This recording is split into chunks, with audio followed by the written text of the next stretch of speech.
Elijah Jackson sat quietly in the pilot's lounge, heart full of hope as he waited for his guide to arrive.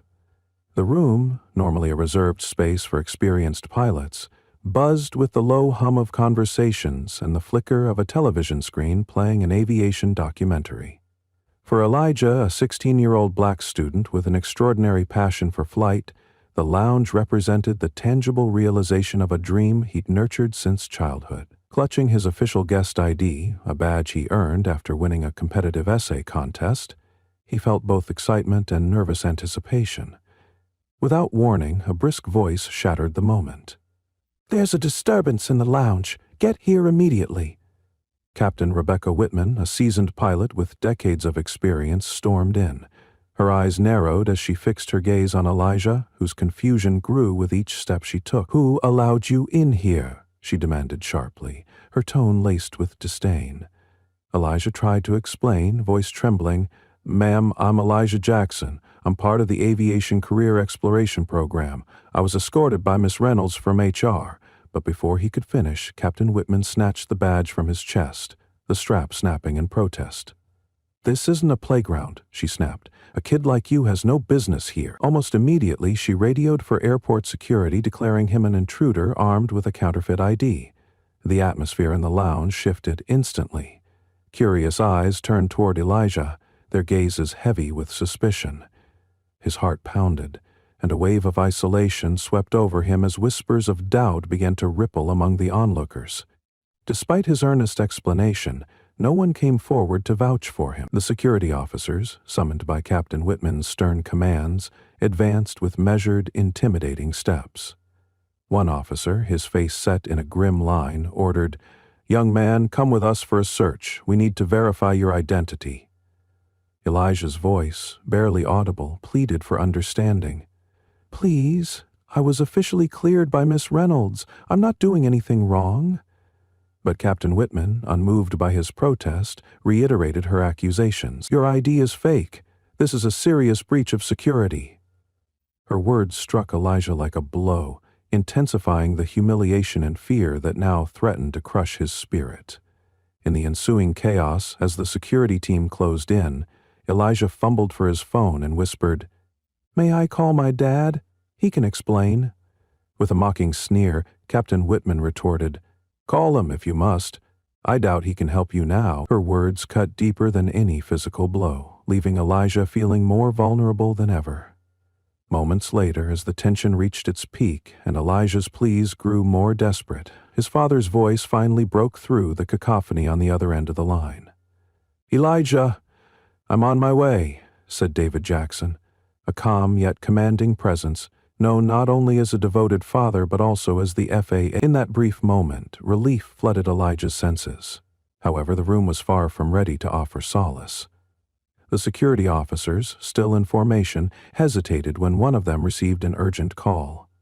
A senior FAA official was en route, a call that would soon change the course of the confrontation.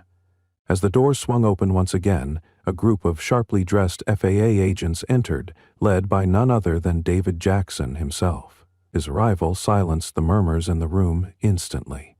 Stepping forward, Mr. Jackson placed a steady hand on Elijah's shoulder. "I am David Jackson, Administrator of the Federal Aviation Administration," he declared with quiet authority. His gaze swept across the room, leaving no doubt that he was not to be trifled with.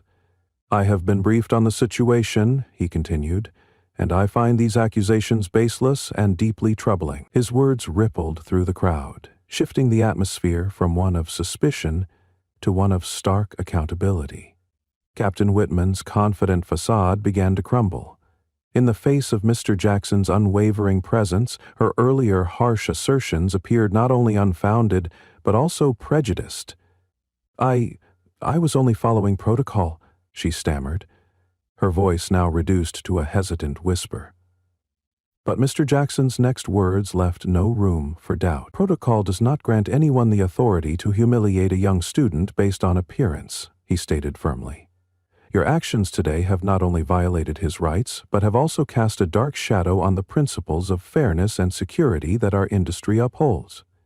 As FAA agents connected a tablet to a nearby screen, a clear video playback began. The footage showed Elijah entering the lounge under the guidance of Miss Reynolds, who had indeed provided him with a legitimate access badge. The video depicted Elijah sitting quietly, engrossed in the documentary, his only misstep being the unwarranted confrontation that followed. The evidence was undeniable. The room fell into a heavy silence as the truth was laid bare. Whispers turned into murmurs of disapproval, and even those who had initially doubted Elijah now wore expressions of regret and discomfort. Mr. Jackson's tone grew even sterner as he addressed Captain Whitman. "Your record indicates repeated complaints regarding your conduct. Today's incident is not an isolated error. It is a clear demonstration of personal bias interfering with professional responsibility." For Elijah, the reversal was a bittersweet vindication. The pain of the wrongful accusation was still fresh, yet in his father's resolute stance, he found a beacon of hope. His father's intervention had not only restored his dignity but also sent a resounding message throughout the room that justice, though sometimes delayed, would always prevail. Following the confrontation, airport staff and pilots began to reflect on the events with a mix of shame and introspection. Mr. Jackson announced that Captain Whitman was to be suspended immediately pending a thorough investigation. "We will be reviewing all security protocols," he stated, "to ensure that no one, especially not a promising young student, ever has to endure what Elijah did today." The ripple effect of his words was palpable. In the aftermath of the incident, the FAA, in collaboration with Horizon Airlines, swiftly launched a campaign aimed at diversifying the workforce and enforcing strict anti-discrimination policies. New training programs were implemented to sensitize employees to issues of bias and to foster a culture of inclusion.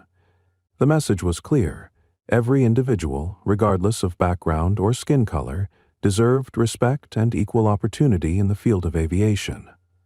Later that day, as the tension subsided and a tentative calm began to settle over the lounge, Captain Amara Johnson, a veteran pilot known for her advocacy and compassion, approached Elijah. "I'm sorry you had to experience that today," she said warmly. "The aviation industry is built on passion and talent, and you belong here. I'd like to show you around the cockpit on my next flight, if you're interested." Her genuine smile and encouraging words rekindled the spark in Elijah's eyes. Walking with Captain Johnson later, Elijah listened intently to her stories of overcoming adversity in a field often dominated by stereotypes. Her experiences resonated deeply with him, affirming that while prejudice might exist, it could also be challenged and overcome through perseverance and mutual support. In that moment, Elijah's dream of becoming a pilot felt not only attainable but also vital to paving the way for future generations. As the day drew to a close, Elijah's journey took on a new meaning.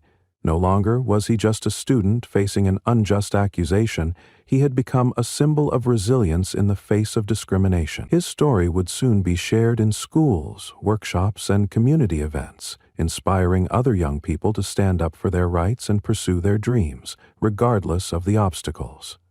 Reflecting on the dramatic events of the day, David Jackson privately vowed to continue fighting for equity in aviation. He recognized that systemic change required not only swift action against individual wrongdoing, but also a broader commitment to nurturing diversity within the industry. With renewed determination, he set plans in motion for further reforms, aimed at ensuring that every aspiring pilot received the respect and support they deserved. In the end, the painful incident that had unfolded in the pilot's lounge served as a powerful catalyst for change. It exposed the insidious nature of prejudice and the dire consequences of unchecked bias. Yet it also underscored the strength of justice when it is championed by those in positions of authority. Elijah's ordeal, though harrowing, became a turning point. A moment that reinforced the belief that fairness and dignity must always prevail, no matter the cost. Elijah looked up at his father that evening, his eyes reflecting a mixture of relief and determination. "Thank you, Dad," he whispered.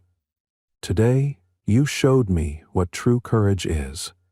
David Jackson's firm yet gentle smile was all the answer he needed. Together, they knew that while the road ahead might be fraught with challenges, The fight for equality and respect in aviation was a cause worth every effort.